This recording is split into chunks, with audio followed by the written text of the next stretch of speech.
What's good, y'all, man? We in the building. What's good, y'all? We in the building, man. Phenom in the building, man. What's really good, man? I need to know what's really good. Go ahead and let things load up real quick.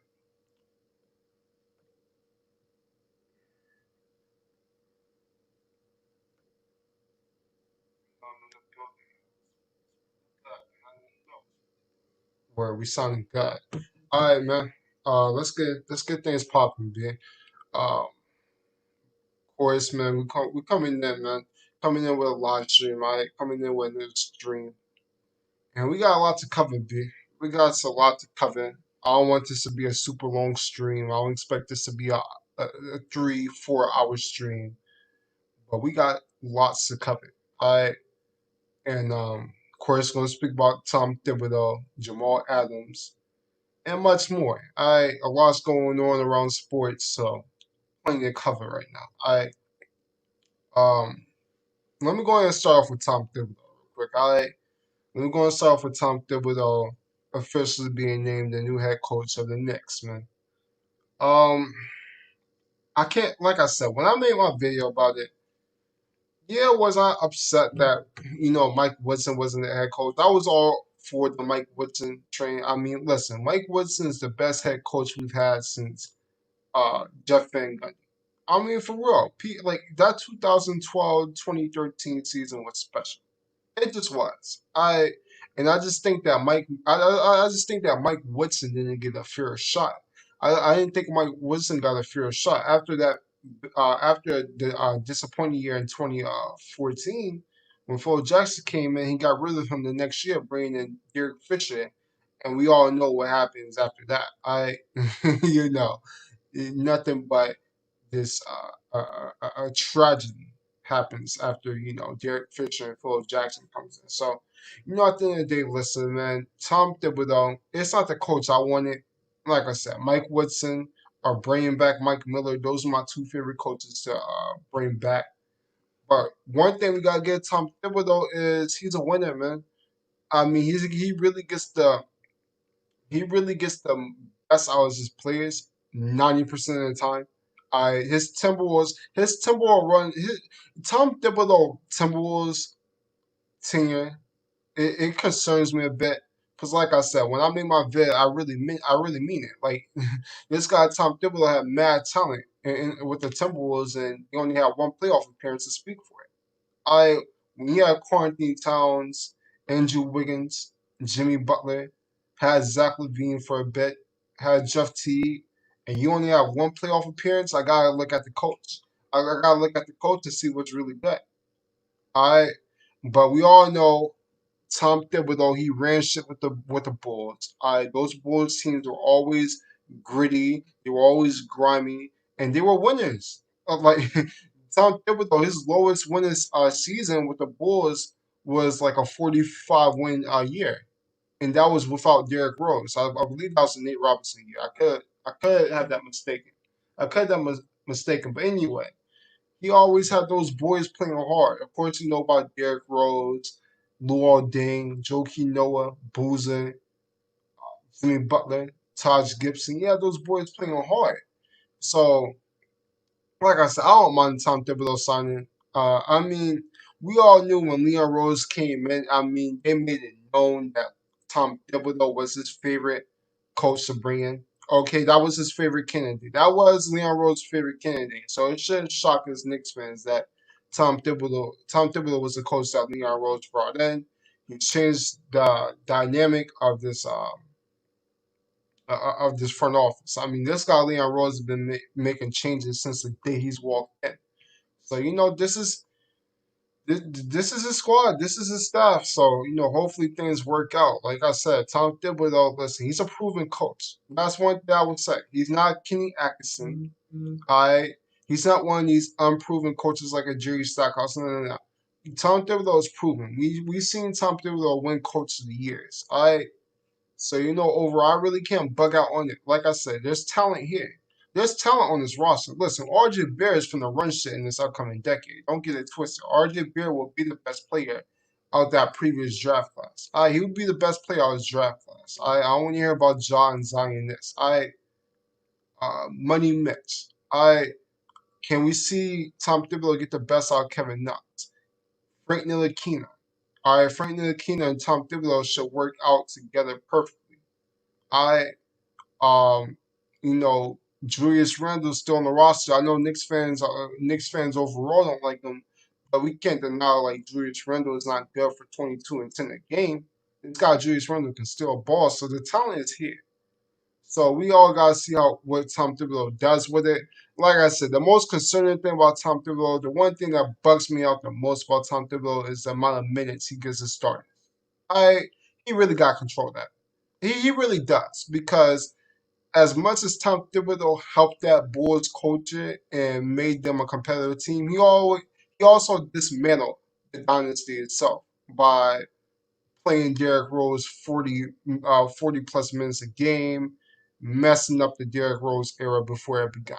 I That was all thanks to Tom Thibodeau not managing his minutes well. So he has to have better awareness. I'm hoping now, since he saw one of the best players we've seen career get pretty much ended early, or at least his prime early, due to him not managing minutes well. Hopefully he can realize that now, since he's in his second run, or actually third run as head coach, he won't do the same with RG Barrett, or he won't do the same with Money Mets, or whoever we bring in this upcoming draft. All right.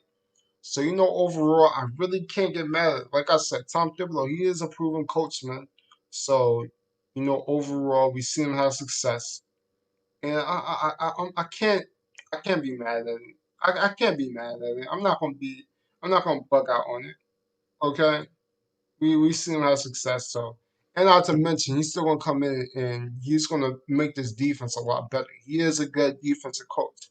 People criticize some of his offensive game plans, but him as a defensive head coach, he's gonna have us playing a lot harder than we have the past few years. Defense has been a super weakness for the Knicks recently. So overall, I definitely see Tom Thibodeau improving our defense immediately. I But overall at the same time, we did have Mike Miller on the staff who was improving the team gradually. I just don't think Leon Rose just didn't give Mike Miller a chance that he deserved. Let me tell y'all Knicks fans, Mike Miller led us to a 17 and 27 record.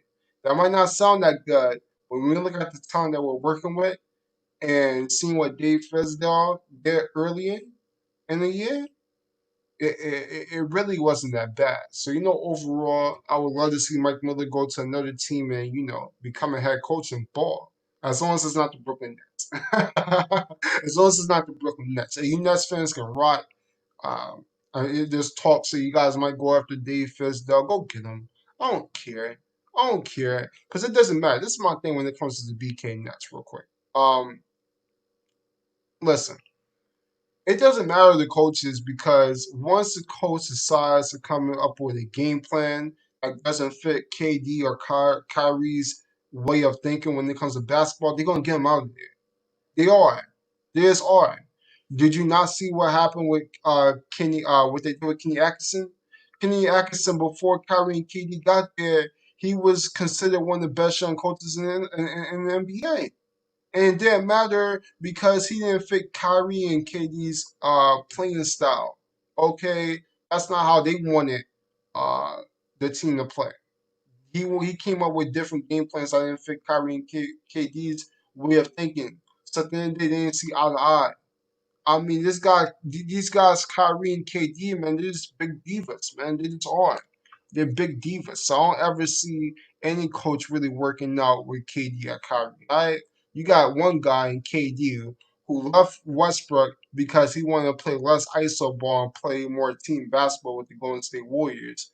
Then 4 years later, after winning two rings, he leaves the Golden State Warriors because he wants to play more ISO ball. Huh? Really? Okay, so you got one guy who just can't make his mind up and is coming off a torn Achilles injury. And then you got Kyrie, one selfish prick who only looks for himself and and can't get along with his teammates. So at the end of the day, the Nets are gonna fall on their face. They just are. they're just gonna fall in their face, and they're not winning a championship. All right, this upcoming run, they got like a 3 year window now because listen, KD already told us that he's retired early. How old is KD? KD has to be like 31 years old. KD can't be anything younger than 30. KD has to be around 31 years old. Let me look it up. Yeah, he's 31 years old. All right. Kevin Durant got a good 3 to 4 years left. So the next guy, 4 year window. So win the ring before this KD and Kyrie era is done with, and they're not gonna win one because Giannis isn't going away. Listen, with everything going on and with the salary cap going lower, there's no way that he leaves the Bucks now because no longer can other teams throw him 200 mil. I no longer can a team like the Golden State Warriors or whoever throw him max money because the salary cap is going to go a lot lower, which means he's going to have to take that super max from the Bucks because that's where the most money is going to get. And by the way, he's still continuing with the Bucks. So at the end of the day, Giannis is still going to be in the East, and being the Sixers, you're going to have to deal with them. The Celtics are getting better. And by the way, we just got Tom Thibodeau, and RJ Bear's going to take that sophomore year leap where he turns to All Star. So guess what? The Nets ain't winning shit. The Nets ain't winning shit. It's not. All right. And you BK Nets fans can get mad all y'all want, but you can't tell me I'm not telling y'all facts. I can't tell me I'm not telling y'all facts. You guys really think KD is going to be the same player he was coming off the injury that he dealt with? Come on now, really, really, ain't happening. Ain't happening, man. KD at best is gonna come back as the fifth, sixth best player because LeBron is still gonna be up there. Kawhi is gonna be up there. Giannis is gonna be up there. And Harden, as much as I criticize Harden, he hasn't dealt with a big time injury yet. Steph Curry, maybe. So at the end of the day, it's like I just don't see the Nets ever prospering. The Nets are going to be that team that you know they just fell on their face. They didn't play patient. They had DeAndre Russell. They had King Atkinson. They had a good culture. Things were looking good, but they moved D'Angelo out the organization. They rushed it with Kyrie and KD, and it's going to cost them. So at the end of the day, nobody's worried about the Nets. Cut it out. Cut it out. Is there anything else I need to speak about Tom Thibodeau before I speak about my Seahawks and Jamal Adams? Is there anything I need to cover about my Knicks? We that second bubble ain't happening. That's great. Um, one thing I need to say. Another reason that I like this Tom Thibodeau signing or this hiring by Leon Rose is it cuts out the possibility of us drafting LaMelo Ball. Thank God. I mean, for real, thank the heavens and the stars above that we actually hired Tom Thibodeau because Tom Thibodeau isn't taking LaMelo Ball shit. That just won't ever happen.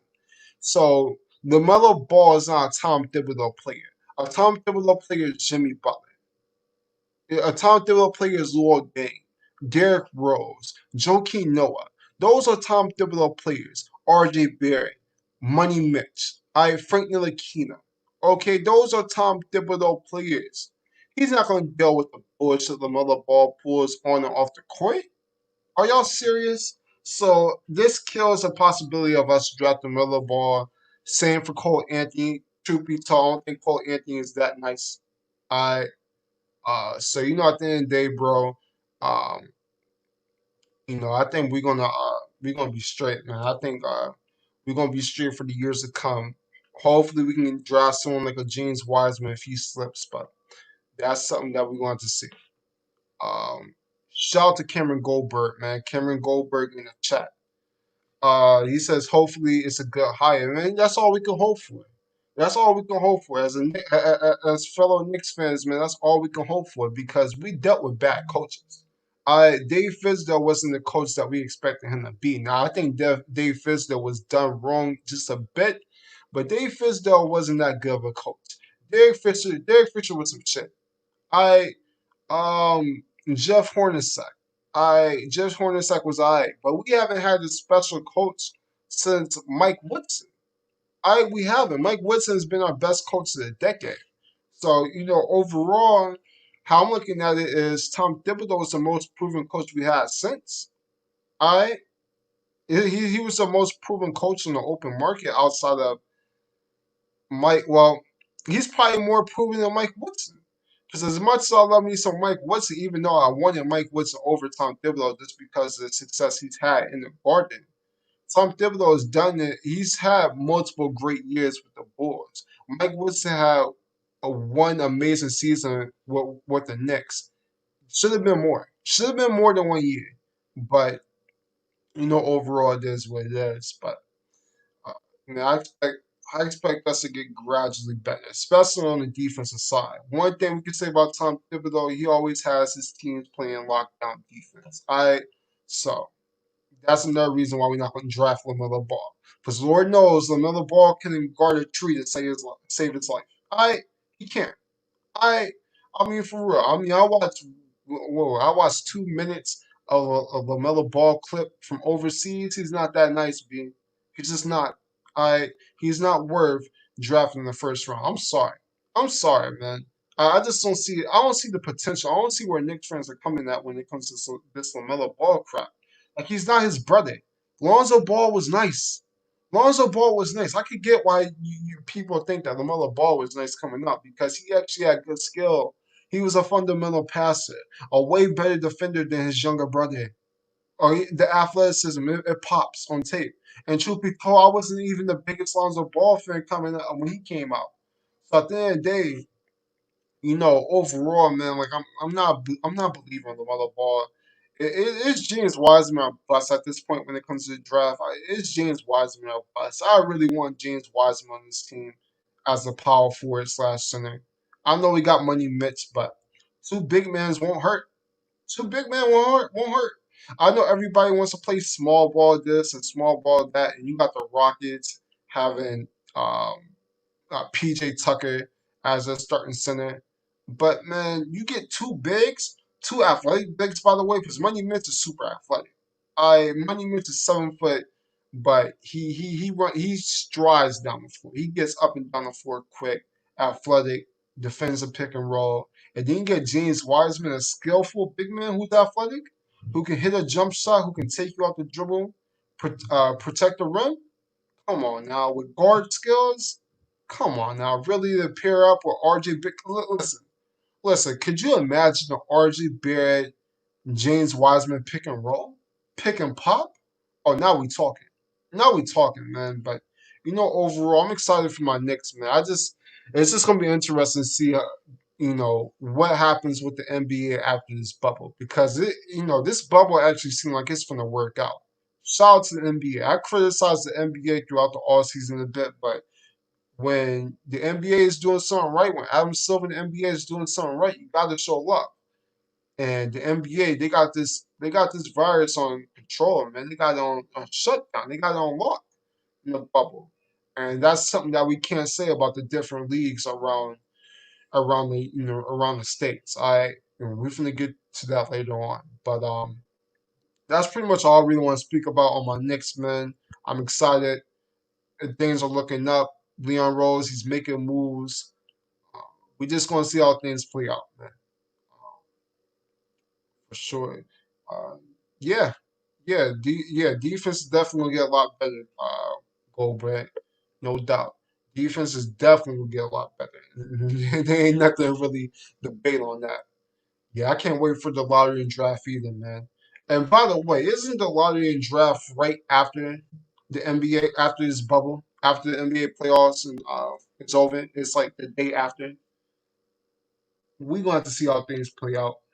We just gonna have to see. Matter of fact, I'm gonna look it up right now since we on the topic because I'm pretty sure it's the day after um of the NBA playoffs. If I'm not bugging.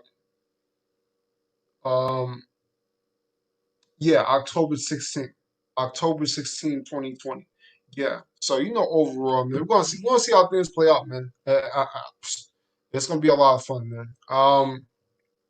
But With all that being said, let's go and transition to some football, man. Let's go and transition to some NFL talk because Lord knows we got lots to cover, especially as a Seahawks fan. We got some lots to cover, no doubt. We got some lots to cover, man. Um, Let me go ahead and say something real quick. Let me go ahead and say something. I feel a lot better about the Jamal Adams trade. At this point, I felt a lot better about the Jamal Adams trade than I did the day it happened. I do. I feel a lot better about the Jamal Adams trade than the day it happened. Okay, if you guys haven't seen my initial reaction to the Jamal Adams trade, man, you guys check that out. It was wrong, unfiltered, man. It was wrong and unfiltered.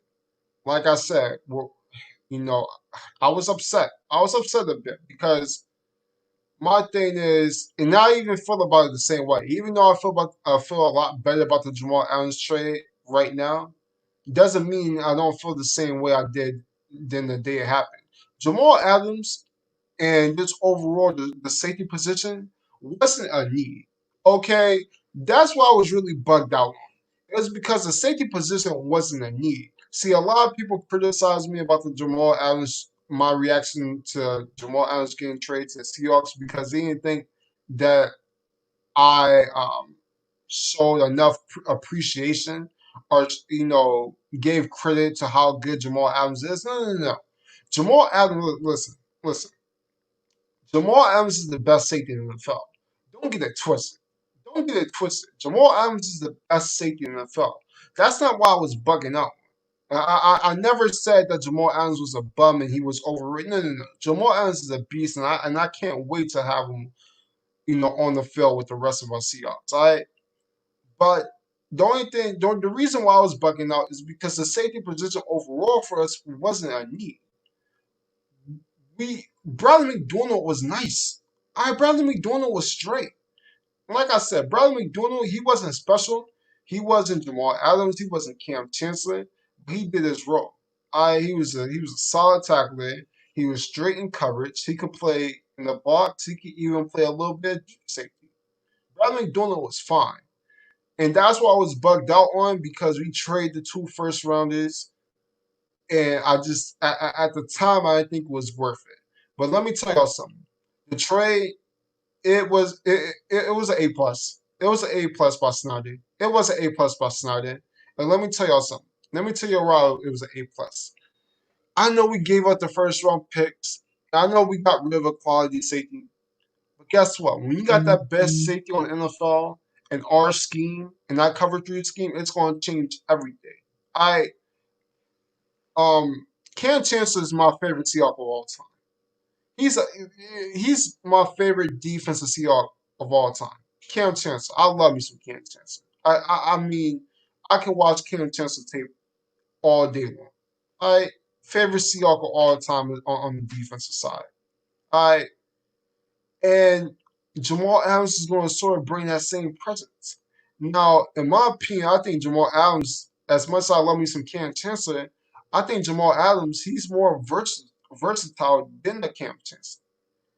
And my thing is, when you have that type of leader in that scheme that can play the box, that can play as pretty much the fourth linebacker, it's gonna make the defense that much better. It just is. It's gonna make the defense that much better. Let me tell y'all something. Now, not only do we have pretty much the best safety duo in NFL. I mean, we can debate that with the Vikings, and I would say the Patriots, but Patrick Chung just opted out the NFL season, which we're gonna speak about after I speak about Jamal Adams real quick, because we definitely need to speak about everything going on around the NFL the past few days when it comes to players up and out. But what I need to say is Jamal Adams, he pretty much mixes not only the best safety, he doesn't only make Jamal Adams trade, he doesn't also give us the best safety core, best safety duo, but also gives us the best linebacking core. Now we already have one of the best linebacking cores in the NFL. But how Jamal Adams plays in the box as an extra linebacker who can even line up and guard tight ends, like now we got the best linebacking core. Now we got the best Mike linebacker in the NFL and best linebacker overall in the NFL, and Bobby Wagner. We drafted the best linebacker in the draft in Jordan Brooks. We brought back Bruce Irvin, who's gonna play up. He's gonna play as a coverage linebacker on first and second down. And we got KJ Wright. Now, when it comes to KJ Wright, listen, to be told, to get the best out of this Jamal Adams trade, to make this Jamal Adams trade at its peak and get the best out of it. As much as I hate to say this as a Seahawks fan and just as a KJ Wright fan overall, KJ Wright is one of my favorite Seahawks players of all time. But truth be told, since we traded for Jamal Adams, we gotta get rid of KJ Wright. And let me tell y'all why. Let me tell y'all why. Now I wasn't on board on getting rid of KJ Wright in the beginning of all season. When people were talking about, well, we need to get rid of KJ Wright and free up the 11 mil or for cap space early in the all season before the Jamal Adams trade, I wasn't with it because KJ Wright is too valuable on the base defense to get rid of. And especially since they're gonna move him to Sam linebacker, where he's gonna have more of a role setting the edge and guarding tight ends. Um, I just didn't think that was the right move. But now since we got Jamal Adams, who plays as an extra linebacker, who also is as good as any safety when it comes to coverage at the strong safety spot, KJ Wright is not. He's not a person that we need anymore. I hate to say it, but KJ Wright, man, he's part of the LOB. He's part of that legendary defense that we had the past decade. I love me some KJ Wright, but it's more important to free up that 11 mil. And I hate to do it, man, because KJ, his his birthday was the other day. Happy belated birthday to KJ, man. But overall, man, we gotta free up that 11 mil cap space. We do because as much as I love me some KJ Wright, it's more important to have Javion Clowney on this team. I'd rather have Javion Clowney as the number one edge rusher than having KJ Wright as our fourth fourth best linebacker on the team. I mean, KJ Wright as the fourth best linebacker, that sounds amazing, right? It does. But we play a bunch of base defense anyway. So there's no point in keeping the KJ Wright when you have the Mike linebacker and Bobby Wagner. You have the best linebacker out the draft, and Jordan Brooks is going to be an every down linebacker. We brought back Bruce Irvin to play as a coverage linebacker on first and second down in base defenses. And now we got Jamal Adams. So at the end of the day, it's like, where does KJ even step on the field now? Before the trade, we could say that, KJ, he'll come in. We know what KJ is. We know that he's still one of the smartest linebackers. We know that KJ Wright, he slacked off in coverage a bit. That happens when you get up there in age, but we know KJ Wright is still as physical as any linebacker in the league, and he's a short tackle and he's smart, but that's not needed anymore. That's not needed anymore with the trade of Jamal Adams. So my thing is John Snyder, Pete Carroll, let's get rid of KJ. As much as we love him, we gotta get rid of KJ so we can free up that 11 mil to bring in Javion Clowney. Because that's what we need right now. That's one of the other reasons why I was upset with the trade is because we haven't signed our number one edge rusher yet. Because I'm sorry, I know a lot of people like the different type of rotational players we want have on our defensive line and how versatile it is. That's all cool and cute and dandy, but at the end of the day, when you need somebody to get to that passer, you need a number one edge rusher. You need yourself a Miles Garrett, a Khalil Mack, a Von Miller, a Cameron Jordan, a Nick Bosa. You need those type of edge rushers to set the contain, to set the edge. You can't just have so many different role players and expect one of them to get at the passer. I So at the end of the day, we gotta go out and get Clowney, man. It's time to get Clowney, man. There's no other way to get around it. It's time to get Davion Clowney, re-sign him, and make this defense officially back to the dominant defense that it was a few years ago. I it's just that time, man. Javion Clowney, man, we know how good Javion Clowney is. I don't want to hear people, well, see, he only had 3 sacks and this, that, and the third, and Three sacks isn't enough. Listen, that was the first thing first. He jumped in a new system right before the first week. This guy got traded week 4 of the preseason. Like, cut him some slack. All right, for real, cut him some slack. He first and he was moving from a 3-4 defense to a 4-3 defense. All right, so at the end of the day, things were a lot different. All right, so overall, Clowney is in his second year as the number one edge rusher on the team.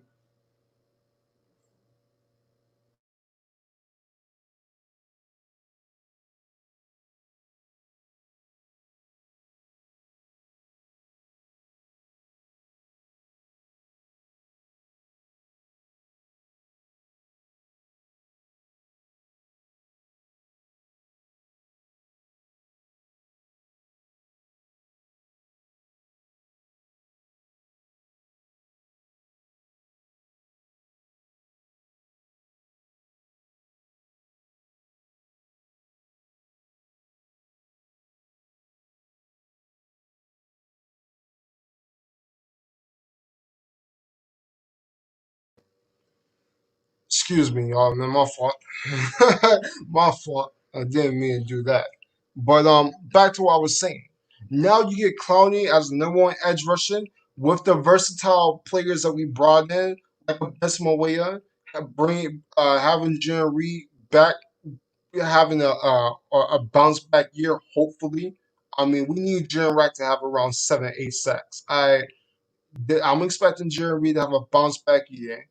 Okay, we're gonna still have Puna four up the middle. Okay, we drafted Darrell Taylor, who's super athletic, and I expect him to be a pretty good edge rusher from day one. Okay, we still got Raheem Green, OJ Collier. Our defensive line will be stacked in. And not to mention Brian Moon and Josh Avery. I expect both of them to make it as interior nose tackles. So at the end of the day, our defensive line sounds a lot better if we bring back Javion Clowney. It just does. It just does. And it will officially make us a top five defense. It officially will. It officially makes us a top five defense. Right now we're around a top 10, maybe max top 7. But to get in that elite, we need that number one edge rusher. And that's what Clowney will bring. He will bring somebody that you need a double team. Because there's nobody on the defensive line right now that's a big enough threat to be double team. Our team's really going double team Jerry Reed. Our team's really going double team Benson Mawaya. Our team's going to really double team Raheem Green. Like, cut it out. Cut it out. All right, so you got Javon Clowney, Benson Mawaya, Jerry Reed. Not to mention, you're going to have Bruce Irvin rushing the pass on third down in nickel situations. All right. And not to mention, one of the reasons why Jamal Adams is one of the best safeties in the NFL is because he can get after the pass himself. Let's not act like Jamal Adams didn't have 6.5 sacks last year. This guy Jamal Adams, listen, this guy Jamal Adams, if he was on the team last year, he would have led us in sacks. I Raheem Green led us in sacks last year with only 4. So overall, Jamal Adams, we're gonna line him up all around the field. He's gonna be guarding. He's gonna be guarding tight ends, line up in the box. He can even play a little bit of D safety. He can even play a little bit of D safety. Okay, that's not his natural position, but he can play a little bit of it because he got speed to play it. Man, listen, our defense is gonna be lit. Okay, I had to come around and think about it a bit. I'm sorry, Snyder, for going too hard on you. I didn't see the vision from the day it happened, but I got you now. I got you, Snyder. I got you, Pete. Yeah, our defense is looking lit. Our defense is looking lit, man. Shout out to Drew Garcia, man. Shout out to Drew, man. For real, this guy's part of the phenomenal crew, man. Listen, we got 15 million cap. Oh, word. Yeah, and yeah, I forgot to mention that. We freed up a lot of cap space the other day by releasing, what was it? We released 10 plays because to begin training camp, we got to reduce the roster to 80-man roster. There's no longer going to be a 95-man roster with everything going on. So we released 10 players.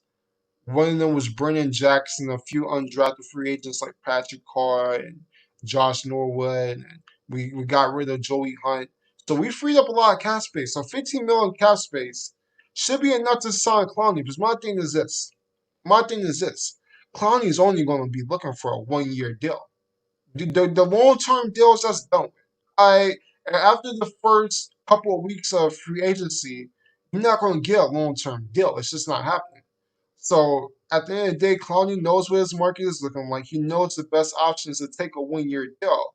Why not come back to the Seahawks and a win now year, take the 15 mil and try to get yourself a Super Bowl and then try to reset the market the upcoming year. Overall, listen, I think that's just the best move. Why would Clowney go to the Jets? What is that going to do for him? The Jets aren't going to pay him. The Jets don't. What's he going to get from the Jets? So you're not gonna be competing at all because the Jets are at the max of winning 4 games. I mean, the Jets will be lucky to win 4 games next year. The Jets are bad. The Jets are bad all around. Your quote unquote franchise quarterback sees goats. Le'Veon Bell is gonna be out of there. Because listen, I'm pretty sure Adam Gase doesn't want Le'Veon Bell on the team, especially now since they not in a win now year. I mean, like, what's the point of keeping someone like a Le'Veon Bell, who is quietly still one of the best running backs in the NFL? I Just because he had a down year with the Jets doesn't mean that he couldn't go out and go to another team like, I don't know, maybe his old team like the Steelers and become, you know, go back to being one of the top 5 backs in the NFL. So the talent is not there. The offensive line still stinks. Uh, they're gonna have a hard time getting after the passer, again after the quarterback, and now they don't have a secondary. No, they don't have a secondary. They don't have any lockdown corners. Brian Poole, he's solid, but he's not a lockdown corner. Okay, and now you lost the best safety in the NFL. So the Jets are at the max of winning 4 games. They're the worst team in the AFC East. They are. They're the worst team in the AFC East. The Dolphins are gonna win more games than the Jets. And listen, I want to see Bradley McDonald. I want to see my man B Mac shine out there in New York. But come on, man, this is the Jets we're talking about. This is the Jets. This is the Jets, man. This is the Jets, man. Listen, I clown Jets for all the time, man. Listen, isn't it funny when I dropped that Jets fit? What was it, a month ago? And I said that Jamal Adams wasn't going to be a Jet for long, and I said the Jets weren't a legit 7-win team last year, and they won't go out and win 7 games again. Doesn't it seem like everything is crashing down? I mean, who was right? Who was right? Who was right? I mean, I hate to tell y'all that I told y'all so, Jets fans, but didn't the phenomenal one told you so? So overall, man, listen to your boy, man. I listen to your boy, man. Yeah, Drew, they're definitely rebuilding, Drew. They're definitely rebuilding. I and my thing is, when you're rebuilding, why would you keep someone like a Le'Veon Bell? I Why would you, keep someone like a CJ Mosley? So you're gonna get rid of pretty much 2 of their best players. I expect CJ Mosley to be on the trade block, and I expect Le'Veon Bell to definitely be shipped out before the season. So at the end of the day, man, the Jets might go out and win like 2 games, man. Like, it wouldn't shock me at all if the Jets have the #1 overall pick going to the draft next year. Like, it wouldn't shock me at all. It just wouldn't, man. It just wouldn't. Um, but yeah, a lot of this, we talking about the NFL season. We all excited and all, especially us Seahawks fans. But in the back of our mind, we all got to know that there's a very high chance that we might not even have a season in the first place. And that's the depressing part. That's when the depression starts kicking in. That us Seahawks fans and just NFL fans overall might not even have an NFL season. Um, Let me tell you about all the players that's opted out. Um, Let me tell you about all the players that's opted out. First thing in the morning, right? First thing in the morning, Dr. Hightower comes out. He says he's opting out, right? That's huge because that was the first superstar or quote unquote big star that opted out this NFL season. I know that Chiefs offensive guard, what's his name, Tardif or whatnot, he opted out. He wanted to actually do something neat and become what was it, a nurse or doctor to help people with the virus all around. I mean, that's cool. Listen, I get Chiefs fans my ass kissed anytime I can, but I can't deny that's being a good person. That you can't say anything wrong with that. You just can't. But today has been a wild day for the NFL. It just has, man. It feels like every 5 minutes somebody's opting up the NFL season. I mean, for real. First thing in the morning, Dante Hightower opts out. Then other Patriots on the team have decided to opt out, like Marcus Cannon. One of their fullbacks opted out. I DeAnthony Thomas, Michael Pierce, I another Patriot like Brandon Bolden opted out. I mean, like, I mean, at this point, I lost count on how many players have opted out, and these are starting to become big time play. Oh yeah, not to mention Patrick Chung opted out. So the Patriots overall, the Patriots come back. Listen, I'm gonna have to readjust my Patriots ranking because listen, when they signed Cam Newton, I told you guys if Cam Newton was to make the week one roster, I said that the Patriots are going to be the best team in the AFC. Well, I'm taking that back. I'm taking that back. All right, so when people go back to that vid, I don't want to hear people say, "Well, why the Patriots didn't win 13 games?" Listen, this team is looking totally different already. You lose your you lose the leader of your defense in Dante Hightower, one of the best Mike linebackers in the NFL. You lose your strong safety in Patrick Chung. So that already it diminishes the secondary a bit. Okay, you lose your starting right tackle and Marcus Cannon. I mean, it's not looking good. It's not looking good, especially for you Patriots fans, man. Like it's looking bad. I know one of the Bills nose tackles. Um, he said that he's sitting out. It's not looking so good. This is not, man. And not to mention, we're getting so many players, uh, or so many reports coming out that a lot of rookies are testing positive for the virus. I mean, there was a report the other day talking about how there was over 105, what was it, 105 players around the NFL that test positive. So at the end of the day, bro, this is looking bad. Like, I hate to say it because, you know, I'm looking forward to, I was looking forward, I mean, a lot of us were just looking forward to the NFL season. Of course, as Seahawks fans, we have so much to look forward. But I mean, look around the NFL. There was so much to look forward to. Brady and the Buccaneers, the Patriots with Cam. I uh just all the teams, man. Like I was looking forward to the Denver Broncos and the Detroit Lions to, be breakout teams this year. I wanted to see the Chiefs fall on their face. I I mean it's just a big loss for football fans. Like I really don't expect it to be an NFL season. I hate to say it, but I don't expect to have an NFL season. I just don't. And I know people are looking at the NBA right now and seeing what they're doing, but the NFL can't do what the NBA is doing.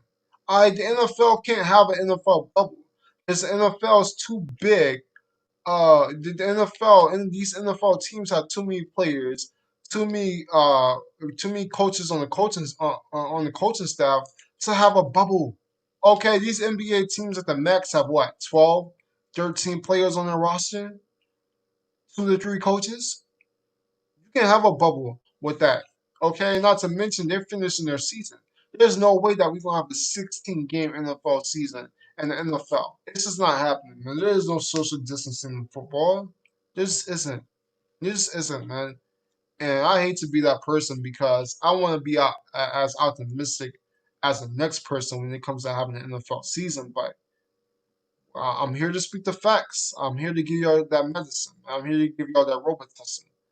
And I hate to be that person, but it's very unlikely we finna have an NFL season this year. It's just very unlikely, man. It's just very unlikely.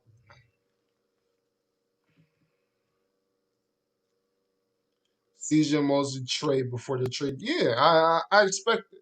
Now the only thing that could keep the Jets or keep CJ Mosley from getting traded is the situation that we're in when it comes to this COVID.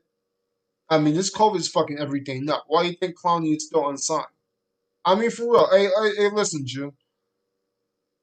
We all know that if there was no COVID, if there was no pandemic going on this year, Clowney would have been signed months ago. A guy like Logan Ryan on the open market would have been signed months ago. I Cam Newton, it wouldn't have taken Cam Newton to get signed as long as it did if there wasn't a pandemic. I mean, this pandemic is fucking a lot of shit up, dude. Just saying. Just saying, man. This pandemic is definitely it's messing a lot of things up, no doubt. It definitely is.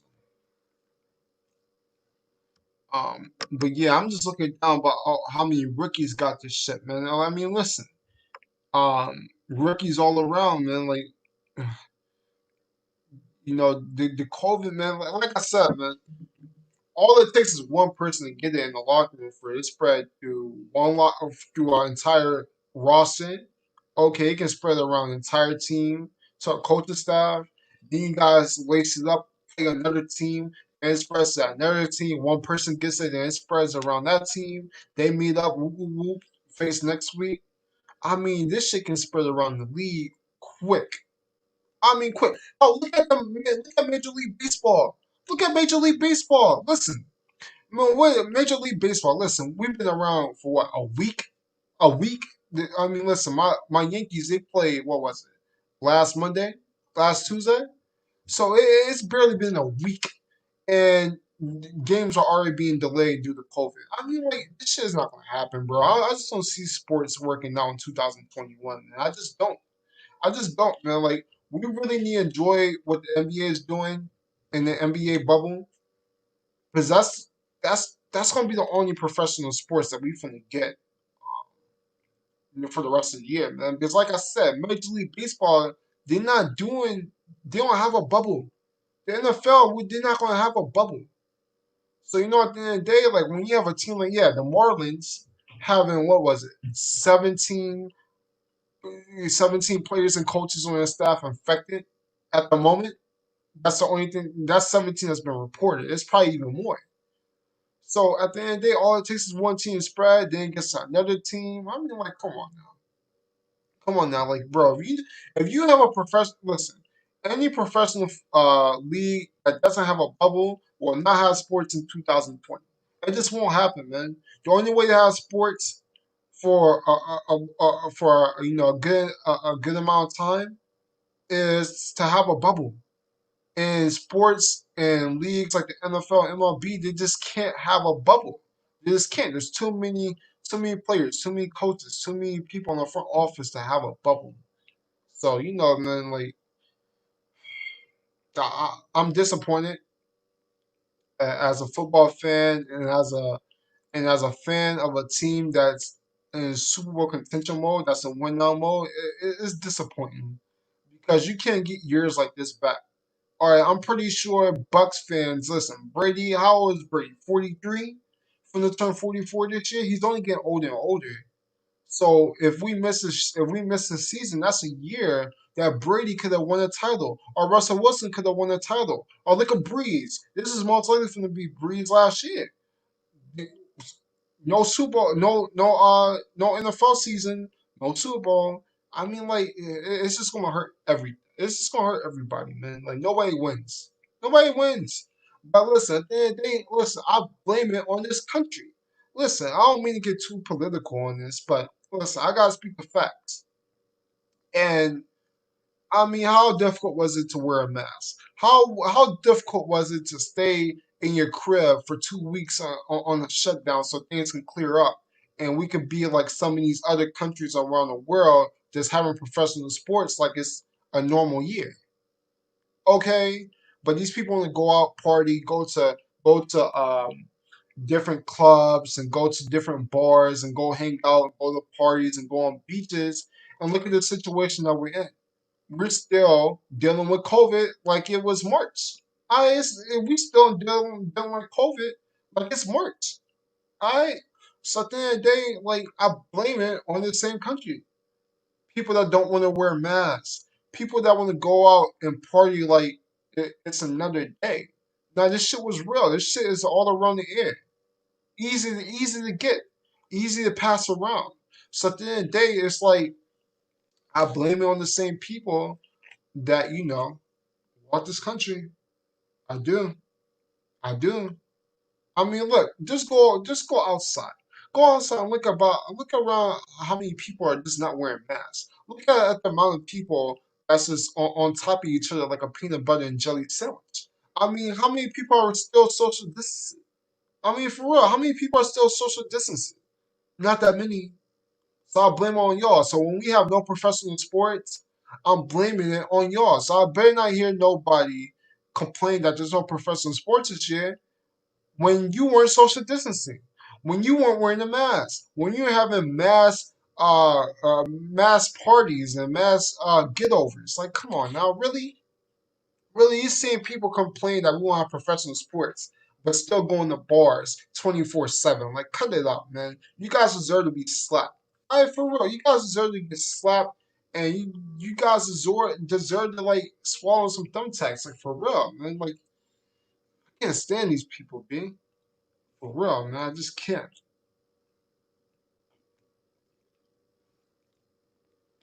Yeah, man. It's wild, man. But overall, man, listen, I don't want this stream to go on for any much longer. I got a few vids to record, man. Listen, I wanted to drop my team previews. I wanted to begin my 32 team previews this week. But with all these players opting out, and with it looking like we might not have a season, it's like, damn, why should I waste my time on NFL team previews when we might not even have a season? So overall, listen, how my schedule's gonna look like is this. I'm gonna give you guys my part two reaction to Jamal Adams trade. If you guys, haven't, if you guys just not seen this live stream or just hopped on, I gave my opinion on Jamal Adams trade about 25 minutes ago. So, overall, man, yeah, so I'm gonna give you guys that. I got some fantasy football content coming soon. I'm finna give you guys some fantasy football gems. And we're finna be lit, man. We're finna be lit. Um, it looks like, man, listen, it looks like I'm finna be covering mad NBA content, B. It looks like you're finna be covering that NBA content, man. Like, because the MLB ain't shit to talk about there because their season is getting delayed. And truth be told, I think by the end of the next week or so, I think they're going to cancel their season overall.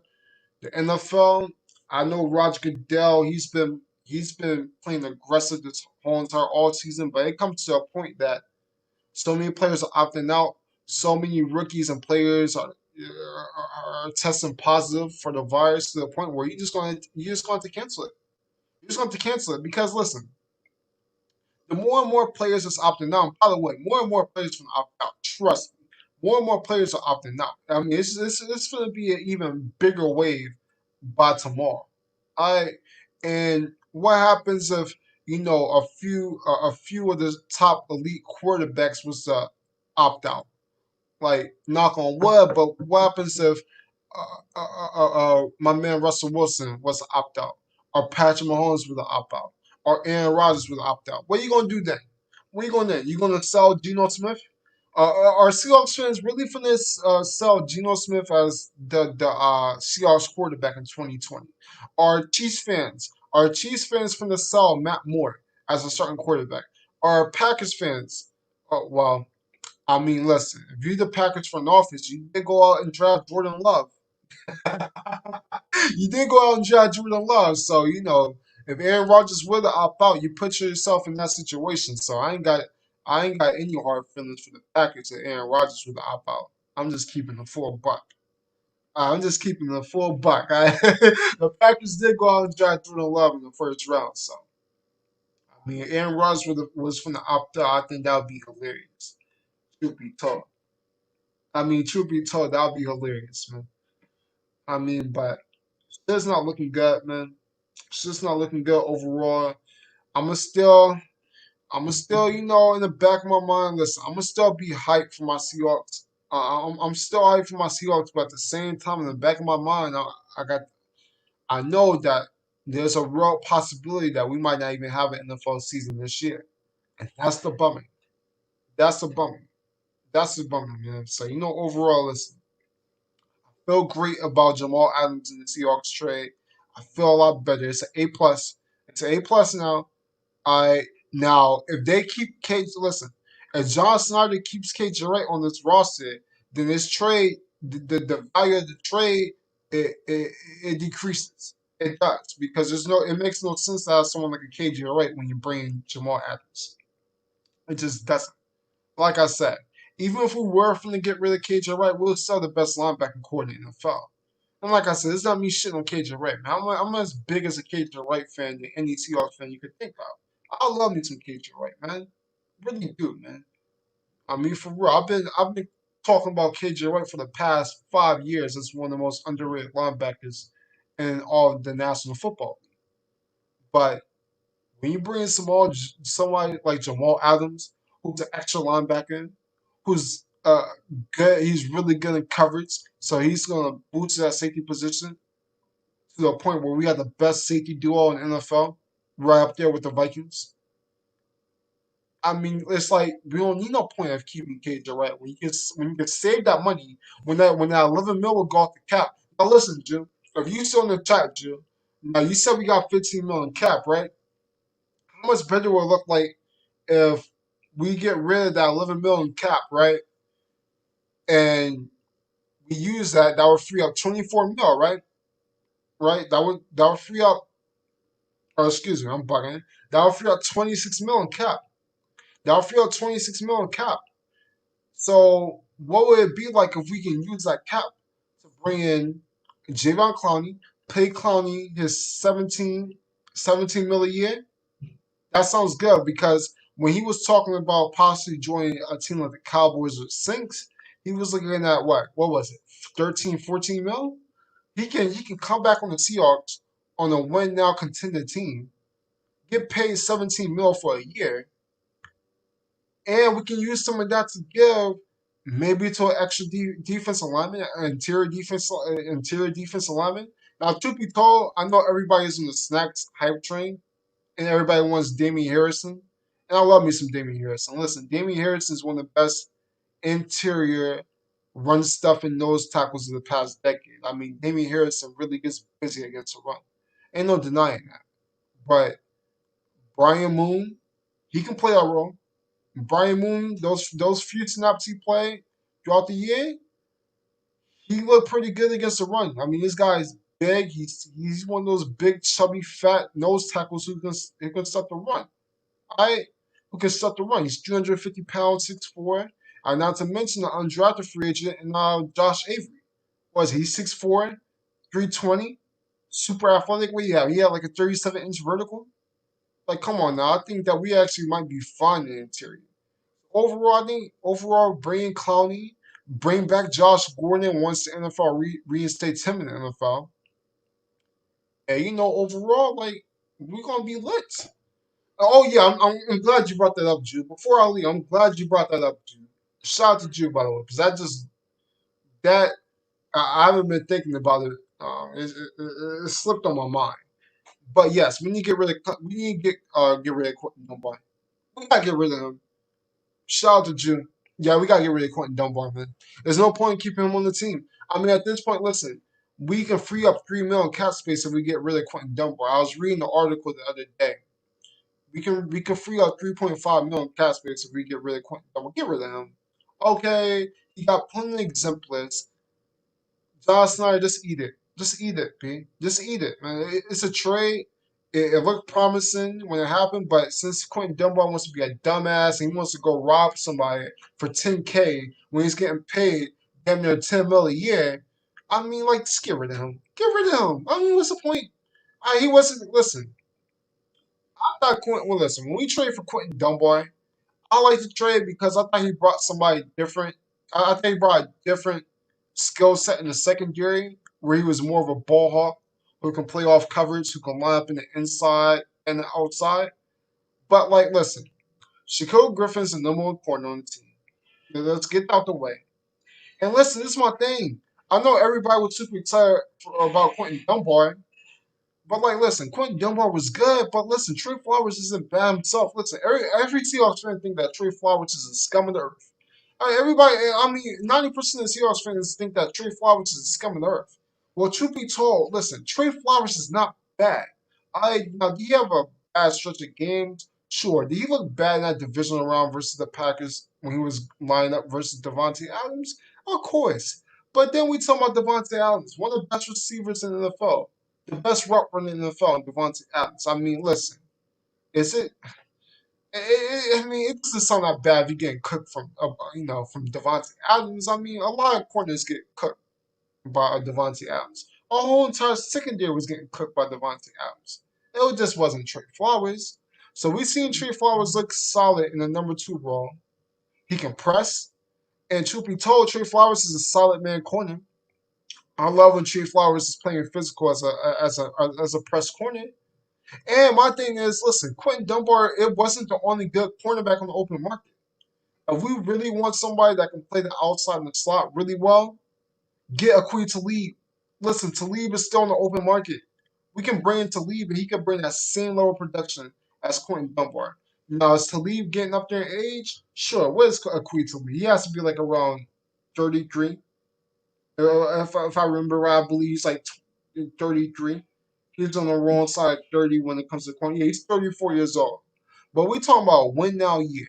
If there was some stretch of a miracle where we have an NFL season, I wouldn't be upset with bringing in a Aqib Talib. If Seahawks fans and Snyder and Pete Carroll really want a number two corner, just bring in Aqib Talib. He can press, he has good ball skills, and he's a veteran. He knows how to make winning plays. Bam. There we go. There we go. Okay. Truth be told, Aqib Talib is just as good as Quentin Dunbar. I know Quentin Dunbar has the upside and he's young, but this guy Quentin Dunbar is a dumbass, B. Like this guy's a full bozo. Why you go out there and rob? Why you go out there and rob for 10K without a match? You go out and jack somebody in a card game. Him and DeAndre Baker go out and jack someone in a card game for 10K without a match. Okay, so you a celebrity, right? You getting paid millions in the NFL, and you go out and rob somebody, and you go out there and rob somebody. And you don't even put a mask on to hide your face. I mean, come on, this guy quitting. We don't got time for this. We just Seattle Seahawks. We just Seattle. We don't got time for that. We don't got time for that. We don't got time for that, man. We don't got time for that. So bring to lead. We still got Logan Ryan in the open market. Come on now, Quentin Dunbar is not that important. He's not that important. He's just not. Now, if you're a Giants fan and you don't, it would make more sense if the Giants would keep DeAndre Baker, but they spent a first round pick on him, and they were expecting DeAndre Baker to eventually become the number one corner. Quentin Dunbar wasn't going to become a number one corner. Truth be told, he's not that good in press coverage. He's sometimes gets beat in man coverage. He's a solid zone corner. He's a good zone corner, but cut it out. Queen can play that role just as well or even better. We'll be fine, man. We'll be fine. Yeah, Drew, man. We straight.